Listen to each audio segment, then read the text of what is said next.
네, 성도 여러분 하루 동안 평안하셨습니까? 2023년 11월 17일 금요일 새벽 기도회를 시작하겠습니다. 우리 함께 기도하시겠습니다.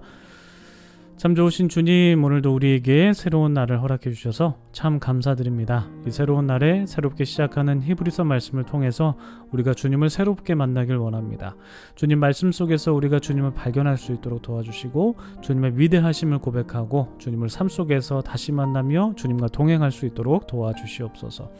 오늘도 우리에게 주시는 말씀을 통해서 우리가 새 힘을 얻게 할 수 있도록 주님 도와주시고 우리의 삶의 문제들이 해결되는 놀라운 은총도 더하여 주시옵소서. 우리의 영과 혼이 주님을 기뻐할 수 있도록 주님 저희를 인도하여 주시옵소서. 감사드리며 예수님의 이름으로 기도드립니다. 아멘.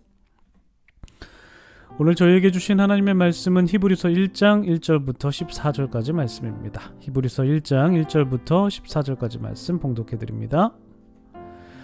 옛적의 선지자들을 통하여 여러 부분과 여러 모양으로 우리 조상들에게 말씀하신 하나님이 이 모든 날 마지막에는 아들을 통하여 우리에게 말씀하셨으니 이 아들을 만유의 상속자로 세우시고 또 그로 말미암아 모든 세계를 지으셨느니라.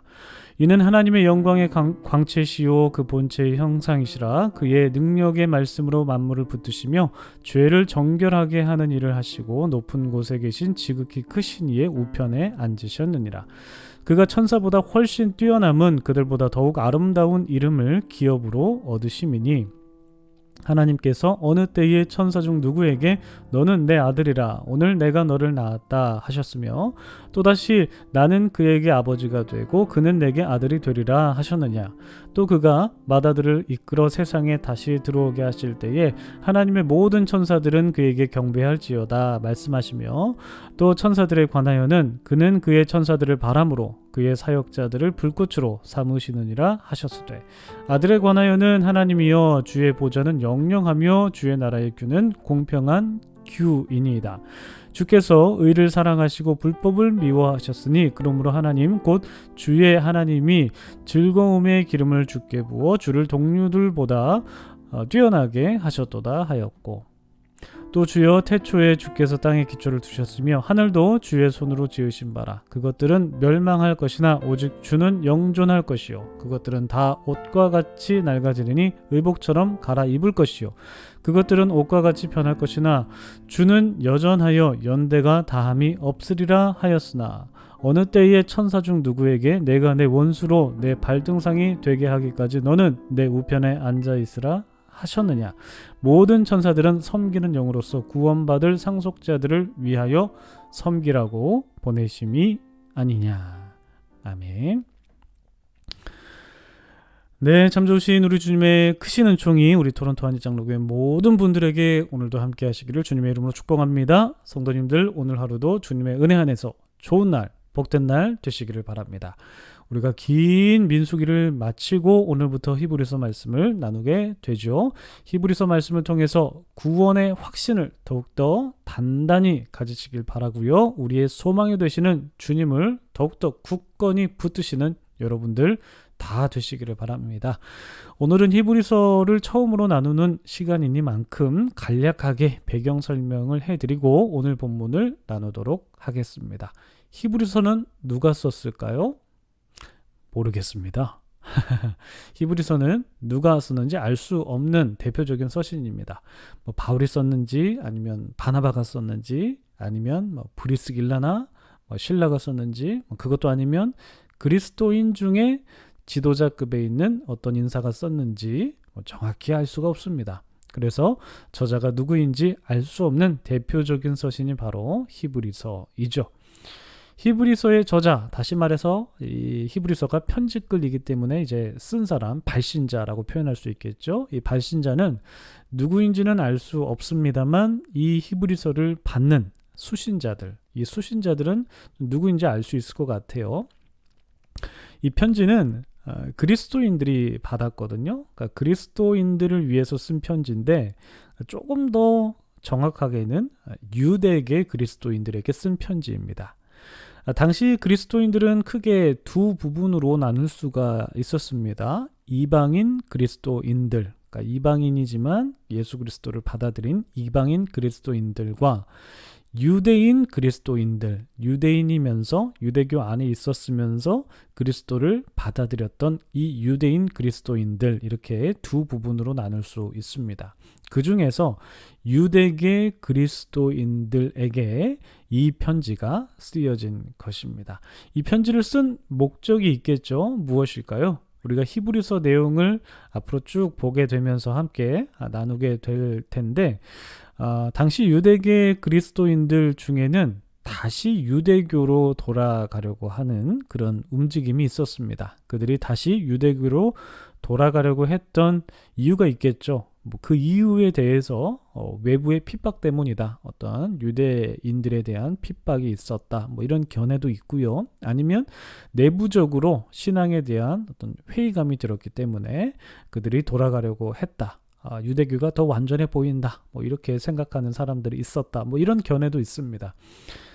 중요한 것들은 이들이, 유대인 그리스도인들이 다시 유대교로 돌아가려고 했던 그런 움직임이 있었다는 것이 중요하다라고 볼 수가 있죠. 그래서 이렇게 다시 돌아가려고 하는 이런 문제에 대해서 대처하기 위해서 이들을 구원하신 예수 그리스도에 대한 믿음을 굳건히 합시다, 흔들리지 맙시다, 굳건하게 믿음을 지키기 위해서 이 편지를 쓴 것입니다. 특별히 이 편지는 이제 유대계 그리스도인들에게 보낸 만큼 구약 성경의 어떤 예배 의식이라든지 대제사장이라든지 이런 내용들이 나오는데, 이런 모든 구약적 배경이 되는 모든 것들이 바로 예수 그리스도를 향해 있고 예수 그리스도로 완성되었다라는 내용이 이 히브리서 안에 잘 담겨져 있습니다. 그래서 그들이 유대교가 아니라 참된 진리가 되는 예수 그리스도 안에서 구원을 이루어야 된다라는 메시지가 이 히브리서 안에 오롯이 잘 담겨져 있습니다. 이 정도 배경 설명을 간단하게 드리고요. 오늘 본문을 좀 보면서, 다 보지는 않고 중요한 구절 한 구절 보면서 말씀 메시지를 좀 나누어 보도록 하겠습니다. 여러분, 여러분의 성함은 무엇입니까? 여러분의 이름 무엇입니까? 여러분 모두 다 이름 갖고 있으시죠? 여러분께서 여러분의 이름에 대해서 마음에 드실 수도 있고요. 아니면 그렇지 않으실 수도 있으시겠지만, 아무튼 간에 여러분 모두 다 이름이 있으십니다. 저 같은 경우에는 제가 어렸을 때 제 이름에 대해서 그렇게 썩 마음에 든 편은 아니었었던 것 같아요. 여러분들도 아시다시피 제 이름이 이제 김요한이지 않습니까? 교회 다니는 사람들 사이에서는 이 요한이라는 이름이 정말 많기 때문에 그렇게 특별한 이름이 아니죠. 제가 신대원 다닐 때 저희 반에만 하더라도 김요한이 3명이 있었습니다. 김요한 A, 김요한 B, 김요한 C 이렇게 있었는데 제가 김요한 A였습니다. 아무튼 이렇게 지금은 김요한이란 이름이 특별한 이름이 아닌데, 제가 어릴 때 살았던 그 동네만 하더라도 이 요한이라는 이름을 가진 사람은 저밖에 없었습니다. 저는 이 요한이라는 이름 중에서 특히 제 이름이 요자가 들어갔지 않았습니까? 이 가운데 요자가 들어간 것이 좀 이게 마음에 들지 않았어요. 이 요자만 딱 떼어놓고 보면 이 요자가 이름에서 그렇게 많이 쓰이는 글자는 아니잖아요. 그래서 이 요자 때문에 굉장히 되게 유치한 별명 그런 거 있잖아요. 그런 별명도 많이 생기기도 했고 그런데요. 혹시 모르겠습니다. 제 어릴 적 별명이 궁금하신 분들께서는 제 방에 이렇게 한번 오시면 제가 담소를 나누면서 알려드릴 수도 있습니다. 어쨌든 간에 아무튼 저는 어릴 적에 제 이름에 대해서 그렇게 좋은 기억이 있었던 것은 아니었던 것 같아요. 또 그것과는 별개로 요즘에도 가끔씩 그냥 제 이름을 보면요, 갑자기 어색한 기분이 들 때가 있습니다. 마치 이런 경우랑 좀 비슷한 것 같아요. 여러분 이런 생각 안 해보십니까? 예를 들어서 지금 제 앞에 컵이 하나 놓여 있거든요. 컵이 있는데 왜 이 컵은 왜 이름이 컵일까? 왜 컵이라고 붙였을까?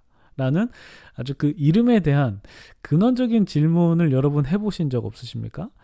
아마 이런 생각 하신 분 있으실 것 같아요. 왜 왜 저것은 이름을 저렇게 지었지? 왜 이것은 이름을 이것으로 붙였지? 라고 생각하면서 그 이름의 근원에 대해서 문자적인 궁금증을 가진 분들이 계실 것 같습니다. 그런 차원에서 저는 제 이름에 대한 약간 어색함을 좀 느꼈었던 것 같아요. 나는 왜 김요한이지? 약간 뭐 이런 거죠.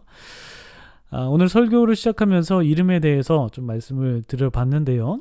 이름을 말씀드린 이유가 있습니다. 말씀드렸다시피 오늘부터 나누게 되는 이 히브리서는 그리스도인이 구원자로 믿고 있는 이 예수라는 이름을 가진 분이 어떤 분이신지에 대해서 말씀하고 있기 때문입니다. 그 이름에 담긴 놀라운 의미를 히브리서 저자는 말씀하고 있기 때문에 이름에 대해서 말씀드리면서 오늘 설교를 한번 시작해 봤습니다. 여러분, 이 이름은 무엇을 의미하는 것일까요? 그 이름이라는 것은 곧 존재를 상징하는 것이지 않습니까? 이 세상의 모든 존재는 반드시 다 이름을 갖고 있습니다. 눈에 보이지 않는 아주 작은 세포부터 시작해서 우리 눈에 담을 수 없는 이 광활한 우주까지 존재하는 모든 것들은 다 이름을 갖고 있죠. 예수님이라는 존재도 바로 이름을 지니고 계시죠. 그분의 이름이 이 예수라는 구원자라는 뜻을 지닌 이름인데요. 이 이름 안에 바로 예수님의 존재가 담겨져 있습니다. 그러니까 예수라는 이름은 뭐 여호수아나 예수아나 뭐 성경에서는 이렇게 번역이 되기도 한데 히브리 사회에서 이 예수라는 이름이 흔하게 발견될 수 있는 이름이긴 하지만 이 이름의 문자적인 의미를 넘어서 그러니까 구원이라는 어떤 그런 문자적인 의미를 넘어서 이 이름 안에 담긴 예수의 존재가 바로 히브리서 안에 오롯이 설명되어 있다라는 것이죠. 그 중에서도 이 놀라운 이름인 예수는 천사들보다 뛰어난 이름을 갖고 계시다. 모든 이름보다 뛰어난 이름을 갖고 계시다라는 것을 오늘 1장에서 말씀하고 있습니다. 그래서 오늘 본문의 핵심 구절은 아마 4절이 아닐까 싶습니다. 4절 말씀 한번 보실까요? 그가 천사보다 훨씬 뛰어남은 그들보다 더욱 아름다운 이름을 기업으로 얻으심이니. 예수님께서 천사들보다 훨씬 뛰어남은 그들보다 더욱 아름다운 이름을 기업으로 얻었기 때문이다 라고 히브리서 저자는 기록합니다.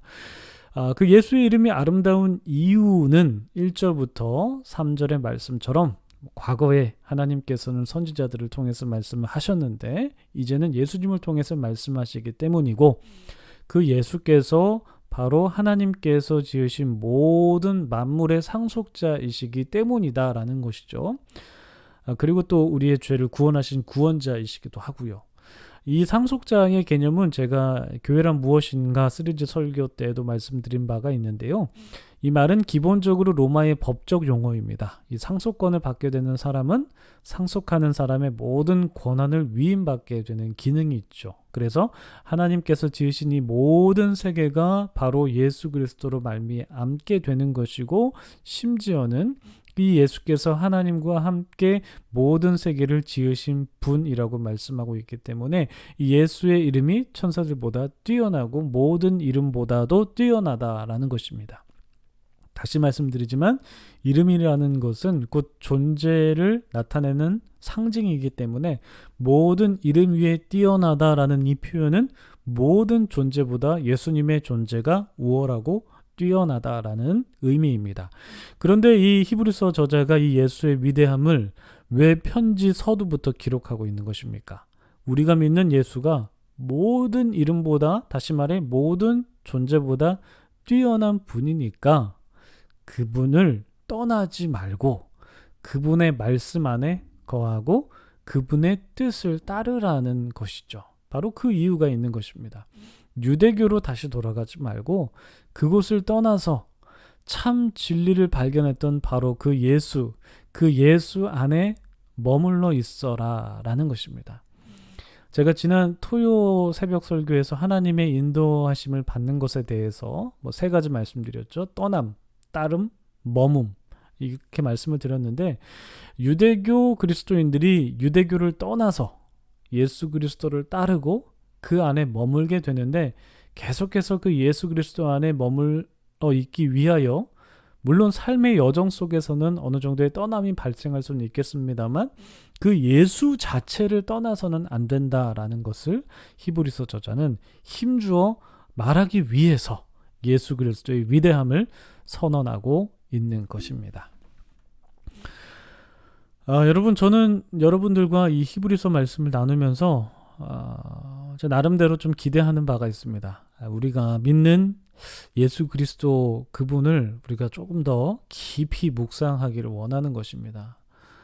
그분의 위대함을 우리가 말씀 속에서 발견하고 그 말씀에서 발견한 예수 그리스도의 위대함이 그냥 문자로 박제된 것이 아니라 이 말씀이 여러분과 제 안에서 정말 살아 움직임으로써 우리가 믿는 예수 그리스도를 우리가 더욱더 굳게 믿고 더욱 그분을 의지하면서 살아가기를 소망하는 바람이 저에게 있습니다.